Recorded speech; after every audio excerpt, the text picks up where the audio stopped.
This episode of the Tactics Meeting is brought to you in part by Gallagher Marine Systems.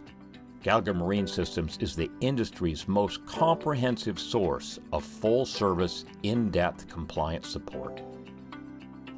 And by individual supporters like you, who give us $5 a month to help us pay the expenses of putting on this great show every single week. If you like the show, if you get something out of it, jump on over to our Patreon page, give us a small monthly contribution.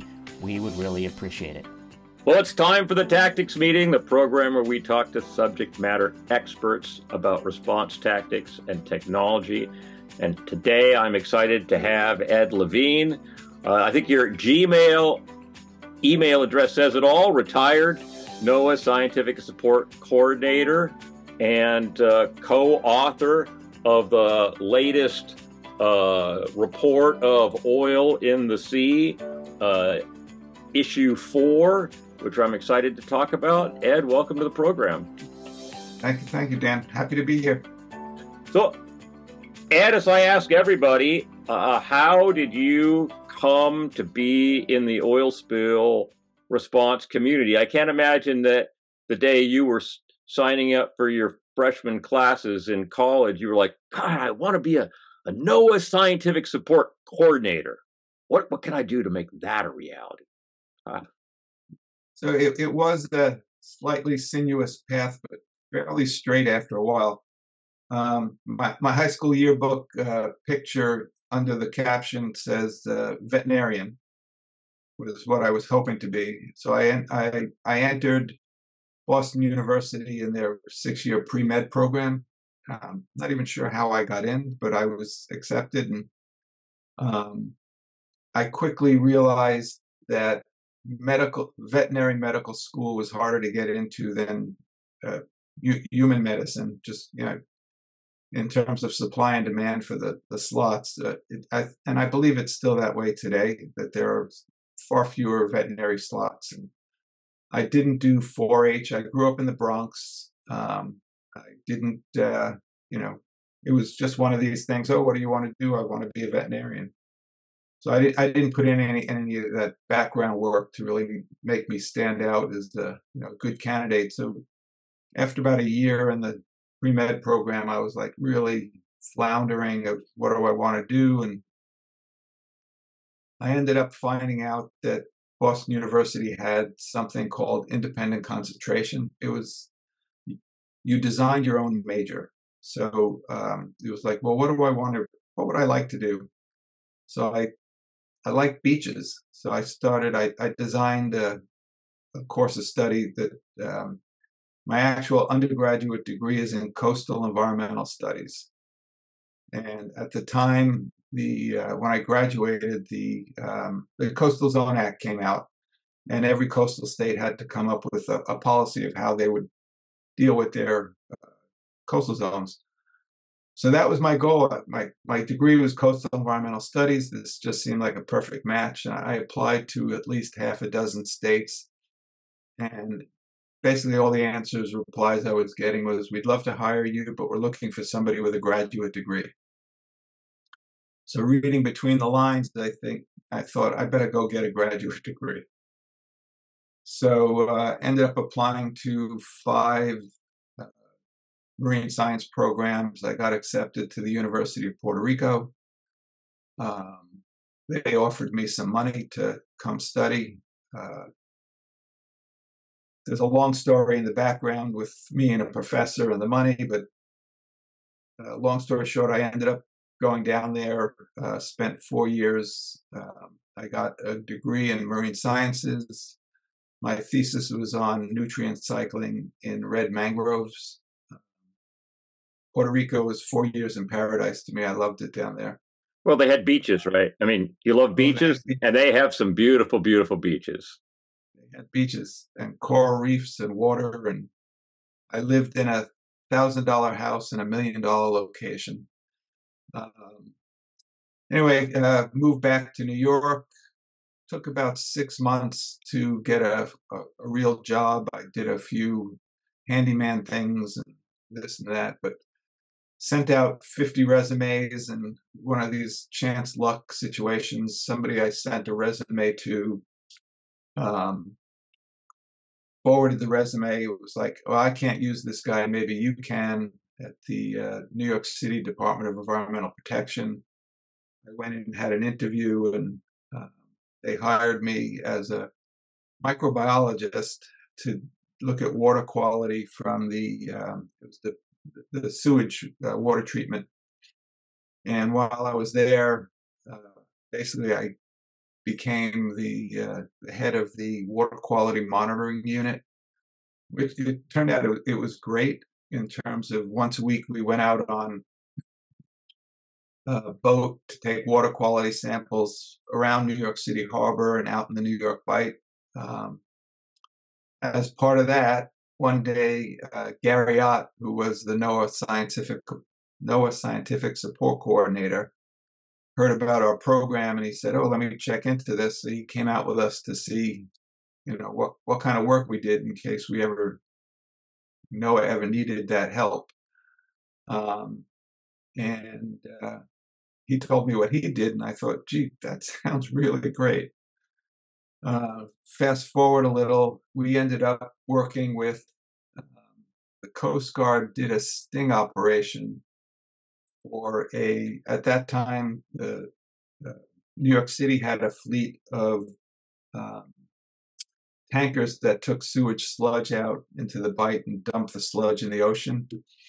And they also had, New Jersey had several contractors that took barges out and dumped the sludge. And there was a designated sludge dump zone, and they had reason to believe that one contractor was not going all the way out there, that they were short dumping.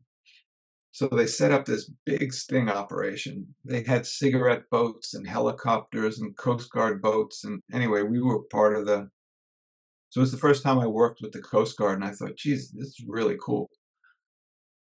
So fast forward about 5.5 years, I started getting very disillusioned working there. The original first couple of weeks I was there, somebody who had been there 20 years said to me, "The only reward here for good work is more work." And it was true. They would come up to me and say, "Hey, Ed, could you do this?" And I'm saying, "But that's his job." And they said, "But he won't do it. You'll do a good job." So it was like, I started looking around. I was very disillusioned at that time. This was now back in the mid 80s. Literally, I got my job through the New York Times help wanted ads. There was an ad for basically a scientific support coordinator. So I sent a resume in, and I'm not sure if you know Ann Hayward Walker. She was. I know the name. Yeah, so she hired me. She ran a company, Scientific Environmental Associates, and they had a contract with NOAA to provide several of the SSC positions. She was the SSC out of Virginia. Gary, who was in New York, moved up to Boston. There was an opening, and I applied and ended up getting the job. It was one of the best things I ever did. Ann was a wonderful supervisor. The hazmat unit at NOAA that I worked with was great. I was an office of one on Governor's Island for a little over 9 years. Then they closed Governor's Island. Coast Guard put me in their U.S. Coast Guard battery building, which was the very, very, very foot of Manhattan. So I had this gorgeous office overlooking the harbor, Statue of Liberty, Ellis Island, Battery Park. But I was in and out. My area of responsibility was Connecticut to Delaware. So I had New York, Philadelphia, and Long Island Sound, the ports, plus, traveling all over the country, helping and training and teaching and responding. I started in 87 with NOAA. 89 was Exxon Valdez. That was my, the first big one, first really big one. And then, when I retired, one of the folks there put together a poster with all the spills I was at. It was somewhere over 250 where I was the lead SSC. Some of them real minor, some of them much bigger. I got to do a lot of international work for NOAA, which I really always found really rewarding. Korea, the Hebe Spirit. I went to Spain, Portugal with the Prestige, Galapagos with the Jessica, Ecuador, San Jorge, went to Nicaragua and Honduras for Hurricane Mitch. Join NOAA and see the world. So I loved it. Went to China. Anyway, it was a great experience. I did the SSC position for 28 years. NOAA did a little bit of reorganization and added a new management position to help manage the scientific support coordinators. I was asked to put my hat in the ring to move up from, say, a doer to a manager. They hired me to manage. I moved down to Silver Spring for 5 years and was not super happy being a manager. I'm built to be a doer, I think. And anyway, when they hired me, I said, I'll do this for at least 5 years. I gave them that commitment. I honored my word and retired in 2020. And in January and March, COVID hit. I think, with hindsight, I probably would have stayed on a couple more years at NOAA everybody was remote. It was real easy. But anyway, started my own little LLC, Scientific Support and Coordination. Nice name. Yeah, it kind of stuck. When you do something for 33 years, it's old habits die hard. So shortly after retiring, I got a request or an invite from the National Academy of Sciences to apply for being on the committee for the Oil and the Sea report, and they chose me. They asked me to be the co-chair. I was very happy to do that. It was a great committee. Everybody was an expert in their field. We were very, very, it's a consensus study report. So if anything was not agreed upon, it was never, it wasn't put in the report. And there was no issue that came up that we couldn't resolve amicably. It was really, really a great committee to work with. I certainly got smarter. The book, I'll give a plug since we're here. It's a big volume, and then there's a. But it has the quick guide for practitioners and researchers, which is the version that I read. So I'll turn it back to you at this point. I was kind of yakking on there, but I gave you the long story. No, it's quite a career, and it sounds like there's a book of response in there somewhere. Have you started writing it? I would love to someday. Yeah, you should put it on your list. Well, let's dive into what the NOAA Scientific Support Coordinator is. I guess there's no one better to ask, and we certainly haven't had one on this program to date. What is the role of the NOAA SSC? So back in the Federal Register, 40 CFR, something at this point. I don't remember all the numbers. It states that NOAA shall provide scientific support to the Coast Guard. Breaking that down, so my mother understood it, because she had no clue for a while. What the hell do you do? And I'm going to age myself because I've used this analogy before, and some of the younger people didn't get it. I really feel terrible. We were the Mr. Spock up to the Captain Kirk, the science officer to the captain in charge. So NOAA NOAA has scientific support coordinators strategically around co-located mostly with the Coast Guard. Several of the SSCs are in NOAA offices or other strategically placed locations, but originally they were placed in each of the Coast Guard district offices, and then Coast Guard districts started reorganizing. And anyway, but they're co-located with Coast Guard or NOAA offices, and each SSC has an area responsibility. And basically providing training, preparedness activities. We work with the regional response team, area committees, doing training with the Coast Guard for other organizations. When I was up in New York, I did a lot of work with the OMSET facility here in New Jersey.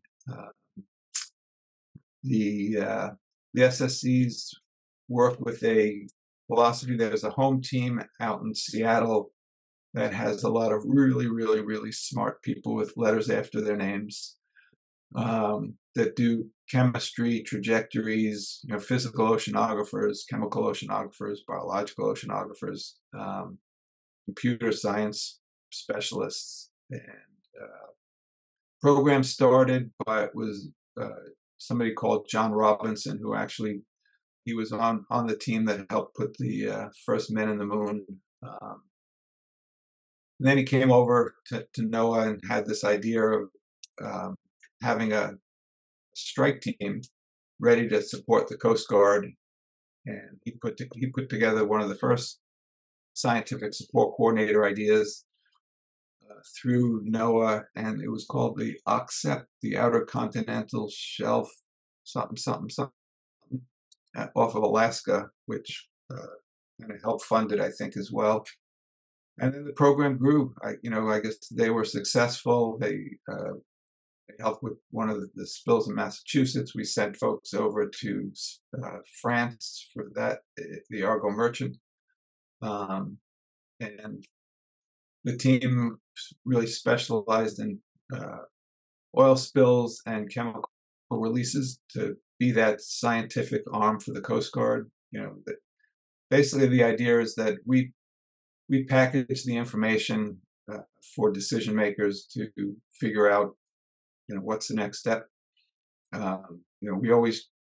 We strive to give a consensus opinion, but making sure that, if eight of the 10 people say you should go right and one guy says go left, we make sure that the incident commander knows, hey, this is what we all think, except somebody's saying it might go that way. But you've got to make the decision, sir or ma'am. And so we always try to be a trusted agent.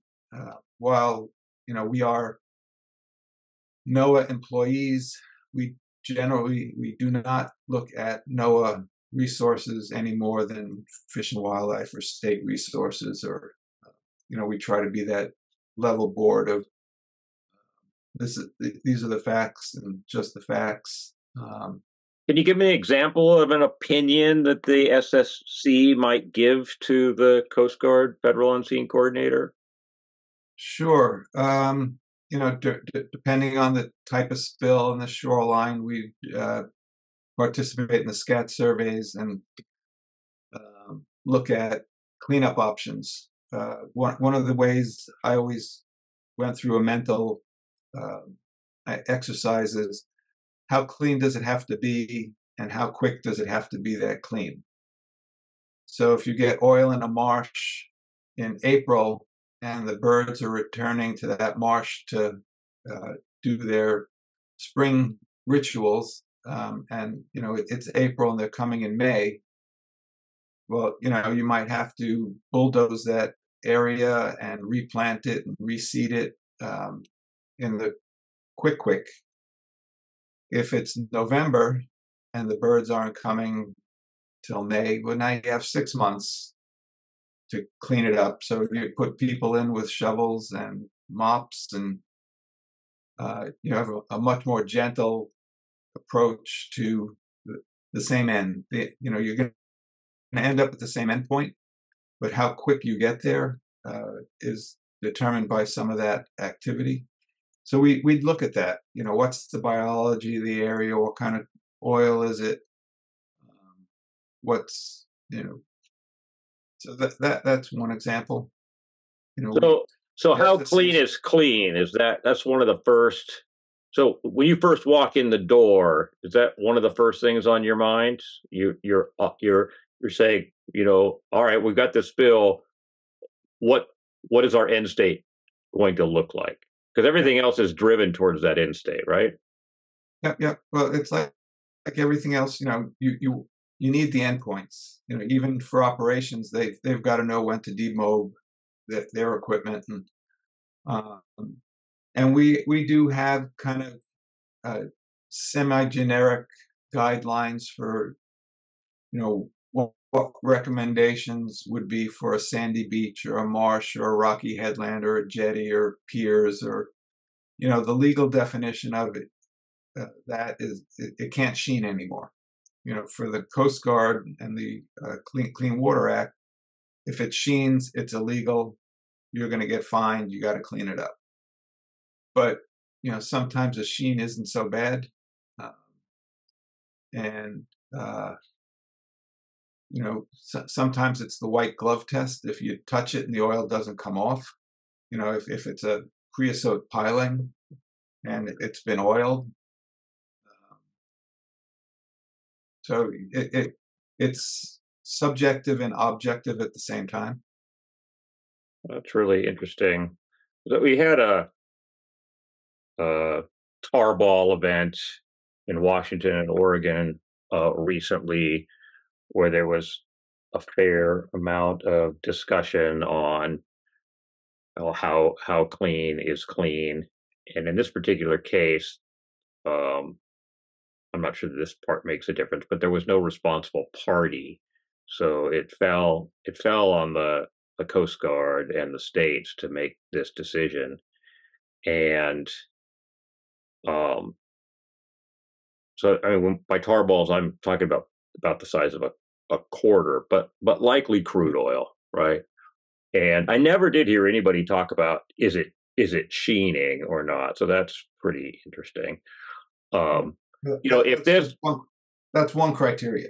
Okay, if this was in Santa Barbara, where there's natural seeps all the time, and there's always some oil on the beach, then the end state might be X. If it's New Jersey, who also tends to have oil on the beach all the time to some extent, right? But Washington and Oregon, huh? But Washington, I'll take exception. We used to, but they're much cleaner. Used to. I know your point. Right.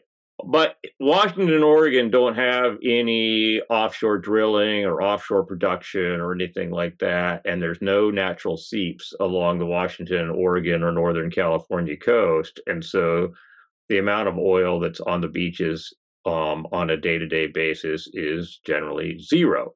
And so the states would consider the end point to be the start point, which is zero, right? But so how do you? But these are little tiny tar balls, right? And anyway, it was difficult to decide what an endpoint was, and your criteria is interesting. What other criteria might you use to decide what the end state is? Would the beginning state be considered? Yeah, well, I think, and I'm straying a drop from my expertise here, but the goal is to reach the conditions it was before the spill. That's, generally that's the end point, is make the environment whole again. But just a couple things on your tarball issue. One, so we had a biological a biological oceanographer who worked for us, Alan Mearns. I don't know if you've ever come across I haven't Alan. heard. No, don't know the name. So he would be, he'd find all this background information, and so one of the things he would actually try to find is from beach surveys, what's the background turtles in an area, and sometimes it's fairly high, sometimes it's zero, but so that's one thing to do, is definitely do some digging from these beach surveys. Um, I helped out on a case, the Tenya Maru, which happened up in the northwest corner of Washington State, and it oiled the Olympic Peninsula, the national park. And I remember doing a beach survey with a National Park Service person, and we were walking up the beach, and there was a couple walking south on the beach, and they stopped us because I was with somebody in a Park Service uniform, and these people were from British Columbia. And they said came up to the guy, and we're standing in a field of scattered tarballs. And they came up to us and said, it's amazing how much cleaner the beaches are down here by us. Up by us, there's tarballs all over the place. And I'm biting my tongue because we're standing in a field of tarballs, scattered probably less than 10%. But I see a lot of tarballs.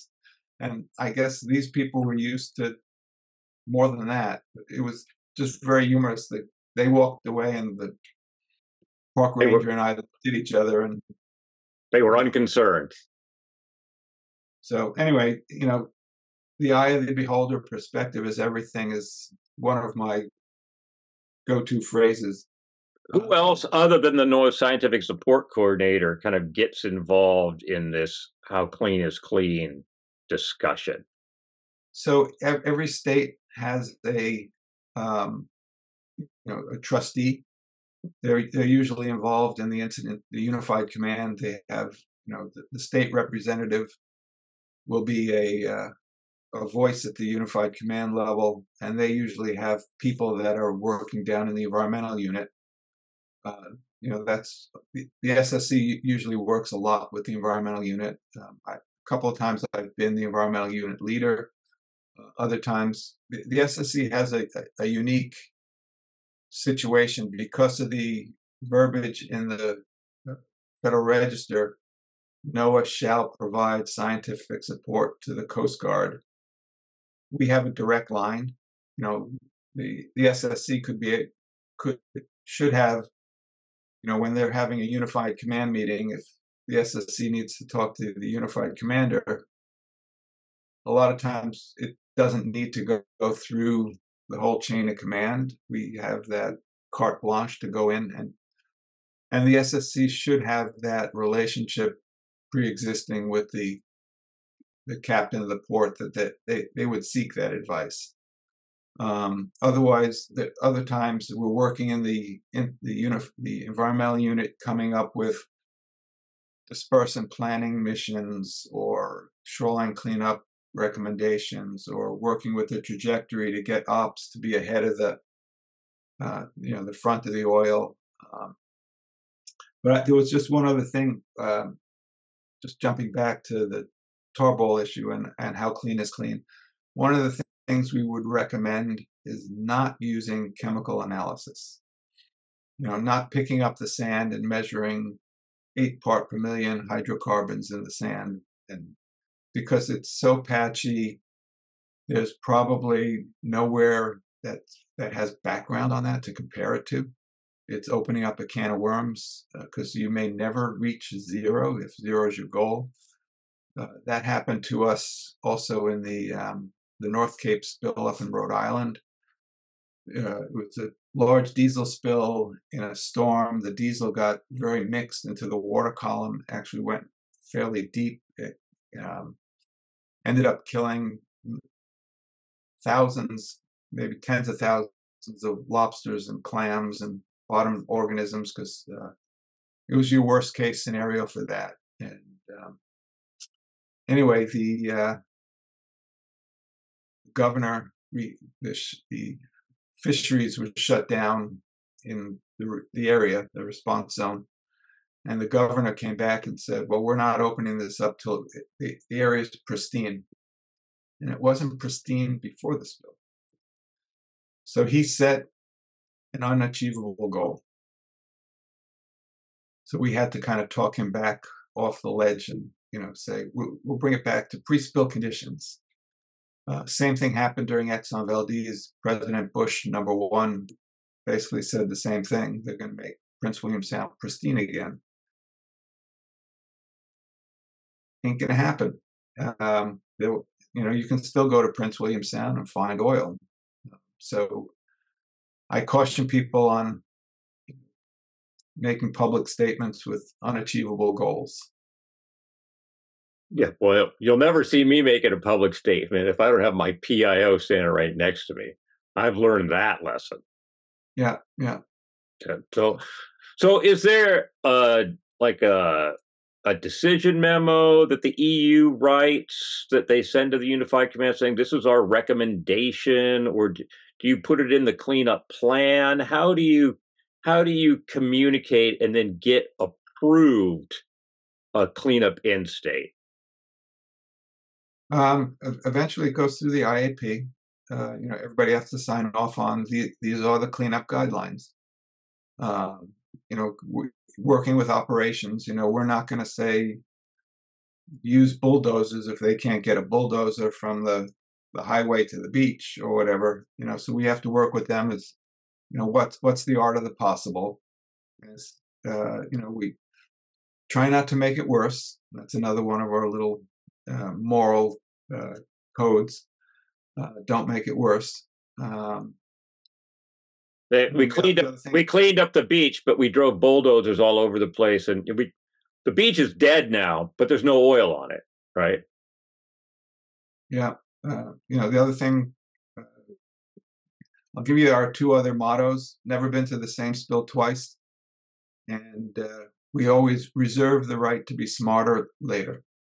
There's always new information. There's always new information coming in. So we'll give you the best advice we have today.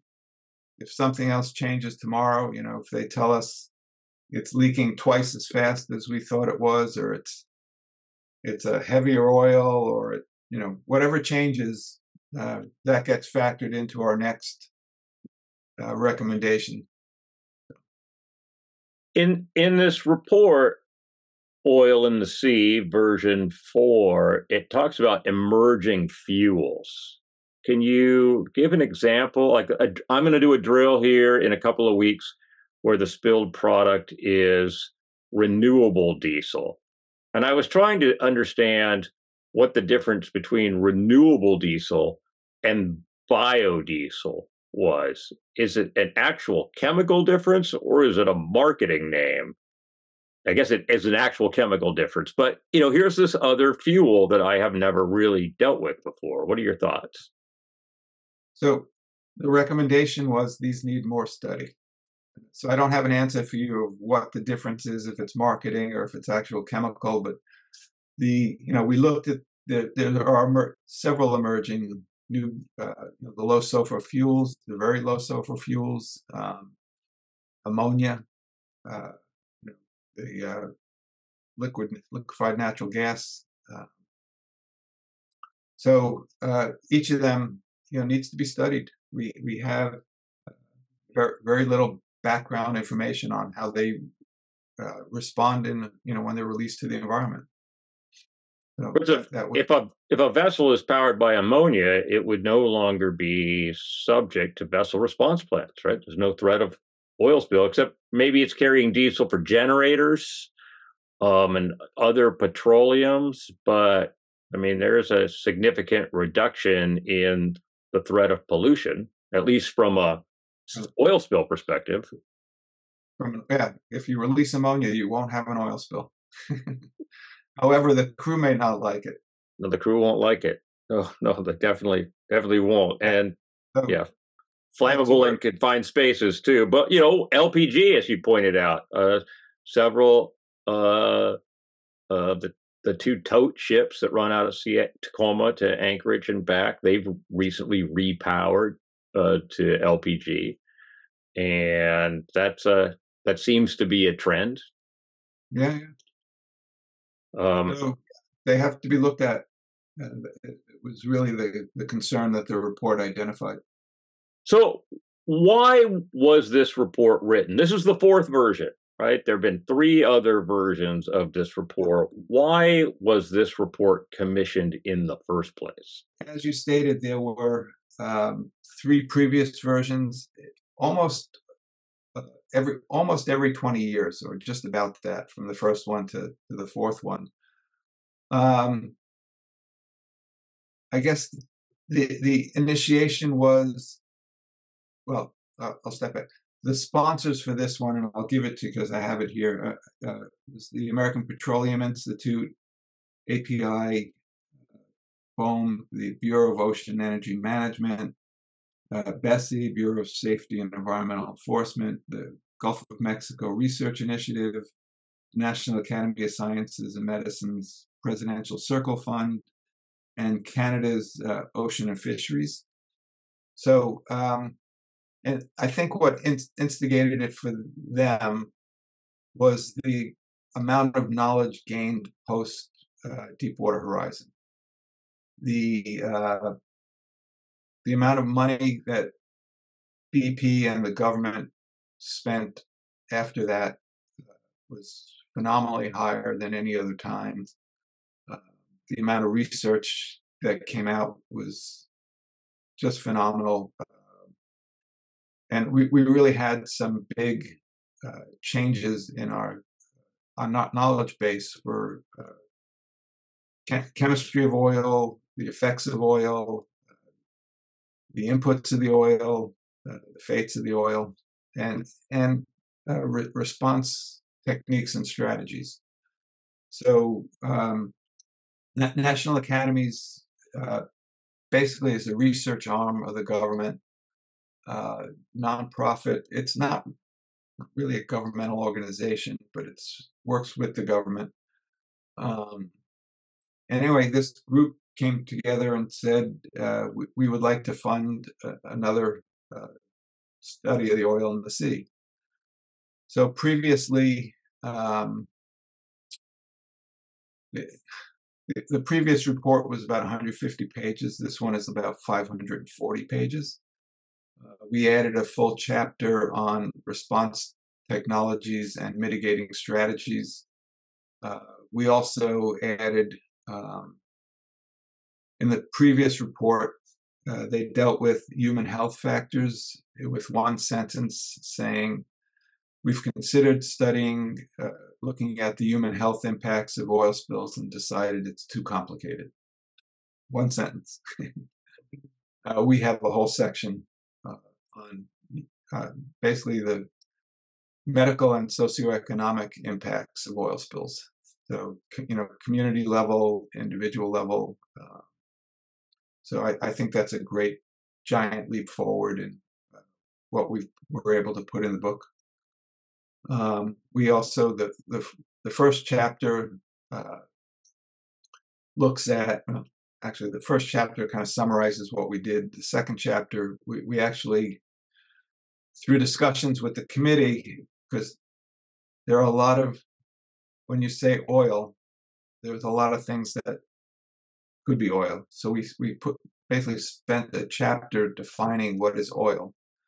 There's a statement in there because one of the charges of our tasking statement of work was on the inputs, and we decided plastic products are a petroleum hydrocarbon aftermarket product. It takes oil to make plastic. But just prior to our work commencing, there was also a plastics in the sea report. So basically we said, we're not going to duplicate that. That's authoritative enough that we just reference, if you want to know about plastics in the ocean, go look at that report.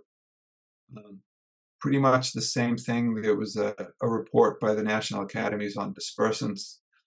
We have several pages of summary stuff, but the National Academies has a full book report on dispersants in the ocean. So we reference it much more than going into in depth in this report. There's one of the first things that really caught my eye was the section on recent trends in oil inputs into the ocean. And it's not what I expected. And I'm in the marine oil spill response business. So mostly I'm thinking about ships and pipelines and terminals, and I'm thinking about accidents and spillers. But this looks at how all of the oil that's in the ocean got there. So can you walk us through what some of these trends are that are identified in the report? Sure. Just to narrow it a drop, our statement of work was North America. So pretty much everything else in the book would be pretty universal. It doesn't matter if you spill oil in China, Europe, or Antarctica, it's going to behave the same as off the coast of North America. It's likely true there, but we're not speaking for them. Right. Okay. But the inputs that we calculated were all in North America. It's not a global input, but there's a good inference that what we see here is close to what's happening globally. So we looked at, as many of the inputs as we could identify, recreational vessels, submerged wrecks, offshore platforms, natural seeps, pipelines, tankers, commercial vessels, coastal refineries, commercial ports, atmospheric deposition, land runoff, severe weather, aircrafts. So some of them we kind of eliminated. There is no record keeping on aerial dumps, which happen fairly frequently, but nobody tracks when a plane is in an emergency and they have to dump their load. Nobody says, well, how many gallons did you spill? So that it's an input, but we don't have a number for it. Kind of the same with recreational vessels. We had, in the previous report, it was one of the numbers that they had, were able to come up with a number, but we found it harder to, because there's supposed to be moratorium on making two-cycle engines, but there's still a gazillion two-cycle engines out there, so we didn't know. Right. There's an X factor of a two-cycle engine will put out X number of grams per mile driven or hour used, but now we don't. There's not a record of how many have been taken out of the water and how many are still left, and so that was another mystery number to us. As you saw, the biggest input that we identified was from runoff,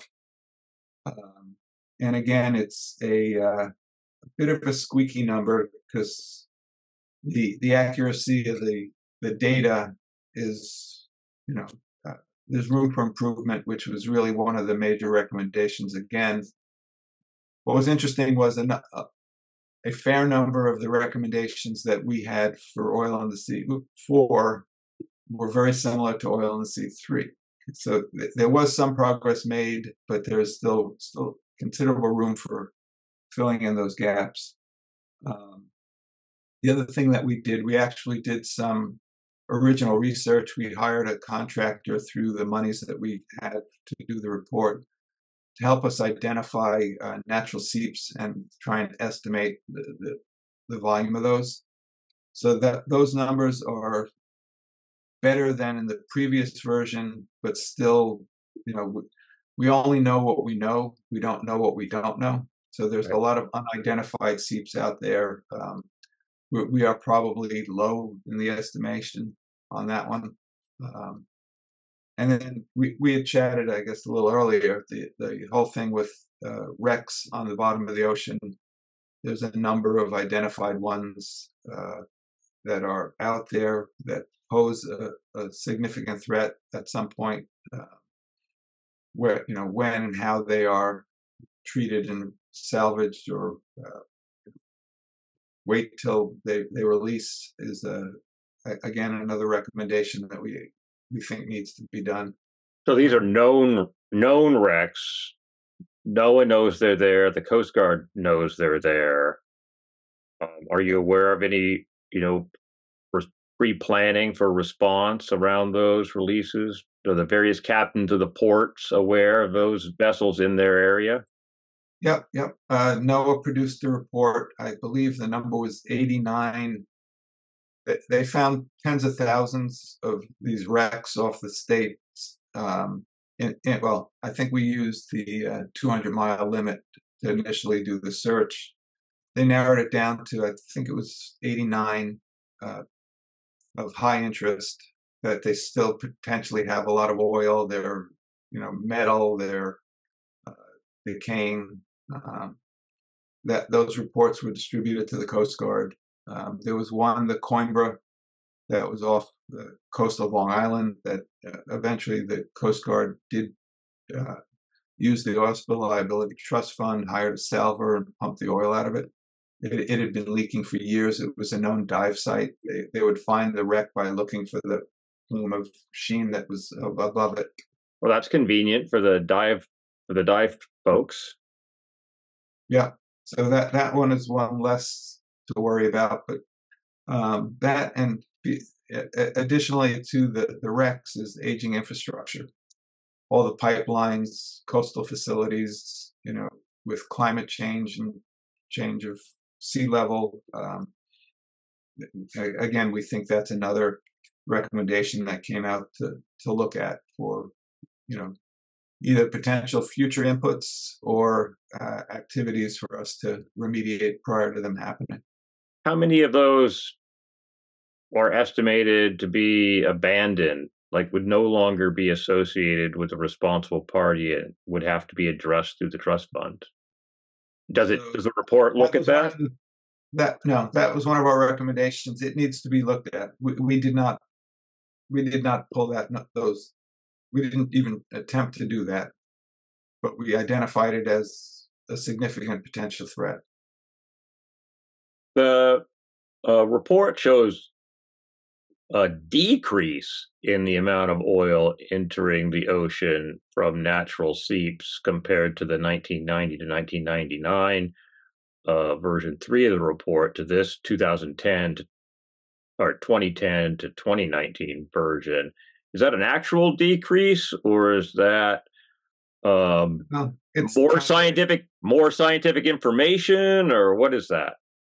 It's the calculated number, and I'm going to have to scratch my head, but I think the number, and I'd have to go back and triple check. I think the number in Oil in the Sea 3 was a global, and we are only North America.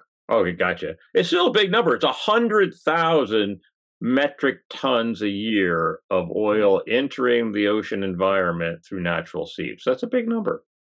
It is.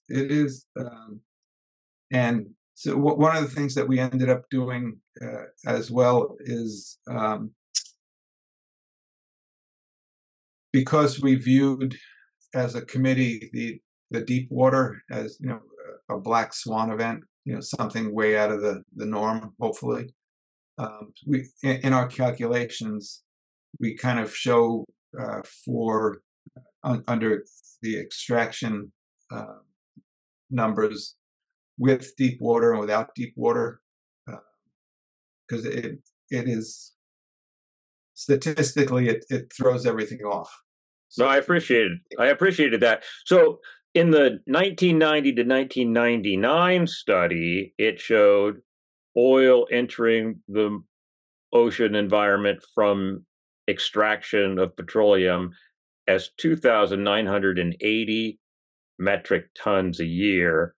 And in the 2010 to 2019 study, excluding Deepwater Horizon, 9,500 metric tons a year. That's a pretty big increase over the previous decade.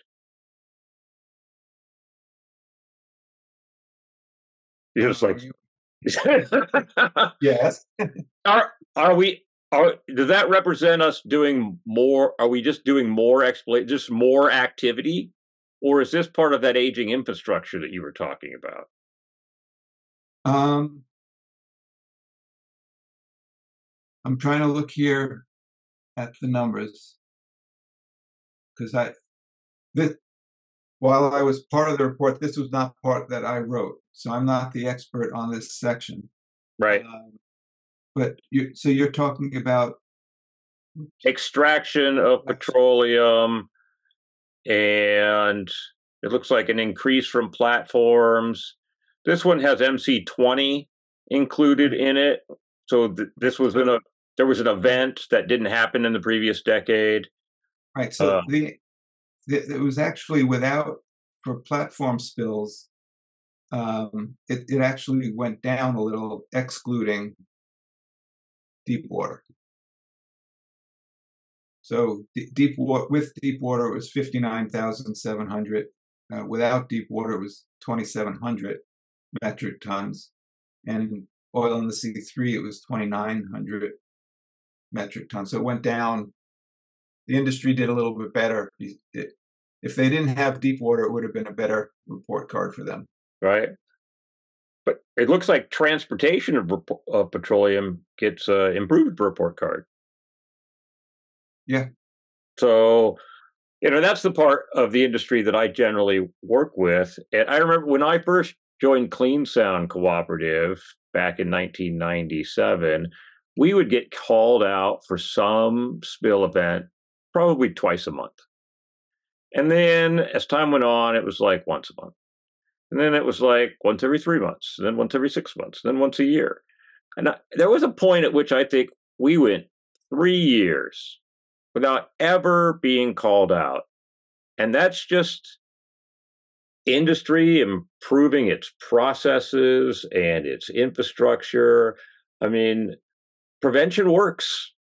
Yeah. When I first started in the SSC position, so I started in 1987.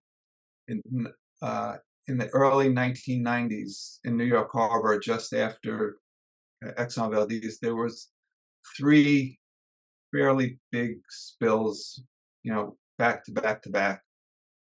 One of them being the Exxon Bayway spill. And the Coast Guard put together a board of inquiry that I had, I'll say, the pleasure to serve on. It was the first time I worked in that capacity, and it's very memorable. But we looked into why is all of a sudden there's this spate of oil spills, and the biggest causal agent that we kind of identified was a diminishing in the standard of care. It was okay to spill a few gallons here, a few gallons there, and it's okay to go take a nap while the transfer is going on, or I'll go run and get dinner, and everything's okay. Oh, the alarm is ringing, it must be something else. 2 hours later, it's still ringing. Maybe I should go see what it is. Right. I heard a case, it reminds me, years ago, not that many years ago, but some years ago, where the chief engineer on a vessel started an internal transfer and then went to the dentist. So, I mean, I think a big part, there was open 90 and double hulls, and vessel escorts, but the standard of care, the industry itself, one, they realized oil spills are bad, oil spills are expensive, and it really pays off in the bottom line and public image to not have a spill. Yeah. And quite frankly, most spills happen at marinas, probably. When somebody's topping off their fuel tank on their outboard engine or something. Yeah. You see little bits of oil in the. So I'm a recreational boater. I own a boat, and there's always sort of little bits of oil here and there that you can see floating around. And man, I am so meticulous when I go to take on fuel. I have a spreadsheet so that calculates exactly how much I burned, and on my sounding tapes, I can get down to the eighth of a gallon, and so I be like, all right, well, 90% of full, I can take 31 gallons and leave myself a 10% buffer, and I'll still stop at 70% of that and take a sounding just to make sure that. I wish everybody was as I'm just, I'm in the oil spill business. I cannot be spilling oil while I am filling my boat. The quality of care went up. Quality of care, yeah, went up. One of the things the report looked at was extreme weather events. I mean, we've got a hurricane over Florida right now that went from an unnamed tropical depression to a tropical storm to a Category 1 hurricane in like 2 days, right? We watched the other hurricane, I don't remember what its name was, come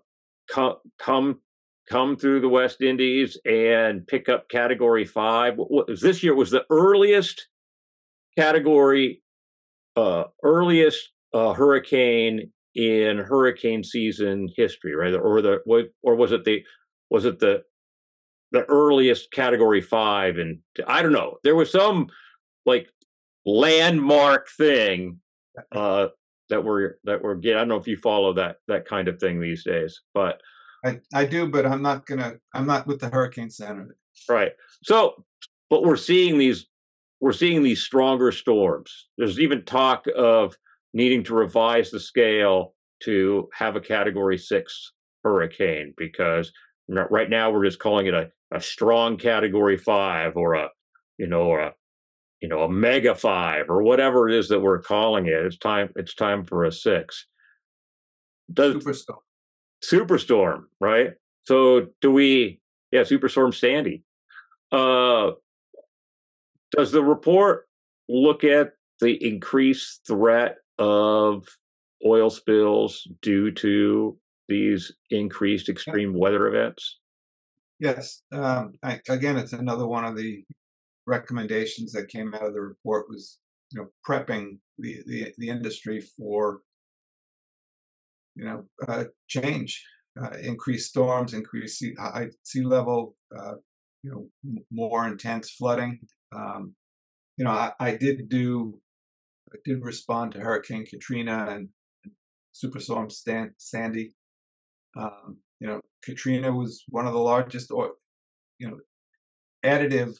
I believe the number was about 8 million gallons released from all the facilities that were affected, and the cleanups that had to be done. Sandy had four large oil spills in New York Harbor. And then the MC-20 down in the Gulf was a hurricane-produced underwater landslide that took out a platform and leaked for a dozen years before it was actually attended to stop it. So yeah, there are definitely case histories out there, and one of the recommendations was for the government and industry to start looking at reinforcing infrastructure or changing some of the patterns. Certainly. So I'm part of the incident management team. I respond to oil spills. How should the incident management teams and OSROs, what should we be looking at to be ready for this kind of increased natural events in the future? What should we be considering? Well, if they are heavy weather events, when I responded to Sandy, the oil moved way inland. We were actually a little macabre. We were cleaning headstones in cemeteries because the water came in inland pretty far, but it was still a coastal source. where the oil goes could be certainly much beyond what we normally consider an impact zone. The multi-million gallon storage tanks lifted up and floated off their bases. So, those are the type of things I think need to be considered. And I'm sure folks in the industry, the engineer types, have other things that they could identify. Pipelines and transfers are going to be different. So tell us what you're doing now. You're retired, sort of, like the rest of us. Mostly. We don't really retire, right? We just pick up a new gig. So tell us what you're doing, and if your skills aligned with someone's needs, are you available? I am. I did this for 33 years. I loved being a responder. I love working with the Coast Guard. Hopefully this doesn't sound too mushy, but I felt like the services we were providing was selling mother's milk. There's really no downside, nothing wrong with trying to make things better. So it's still in my blood, I guess. I feel like, having retired, I'm on my give back tour. I've been trying to, mentor some folks. I started my own little limited liability corporation, LLC, company of one. But I've been doing training, environmental unit training. I've got some aerial observation of oil spill training coming up. Participated in drills and exercises. I was very tickled in a very positive way to be asked. Back in April, they reached out to me to come down and work at the environmental unit for the Key Bridge collapse, it was quite an experience. It was an amazing response effort, but the good news was there was no real environmental damage. Besides a bridge landing in the water, the ship really had very minimal releases. It had some hydraulic lines and some containers that had hazmat in it, but they were all pretty missable. That there was no real cleanup required. And so the environmental damage from the ship was very minimal. But it was great to be a part of that response. It was really incredibly organized and well-oiled in terms of everybody getting along, having a singular mission.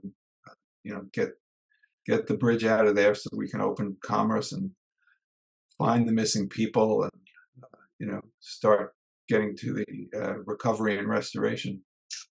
Yeah, that moved on pretty rapidly. And you're going to help our good friend Randy Ashmore teach up at OMSET later in the week. I am. Randy reached out for some additional instructor help, and OMSET is not far from my backyard here in New Jersey now, so I'm happy to help. I like to say I want to keep my toe in the pond, but I'm not ready to go swimming. In terms of, I really am enjoying my retirement as well. I have a motorcycle in my garage I take out to get my zen time and hang out on the beach, be with my wife and my dog and my kids. And so we're doing some traveling. Everything's working out so far. Well, that's great. Well, Ed Levine, retired NOAA Scientific Support Coordinator, gun for hire, motorcycle enthusiast. Thanks for coming on the show. Appreciate it. My pleasure. Thank you, Dan.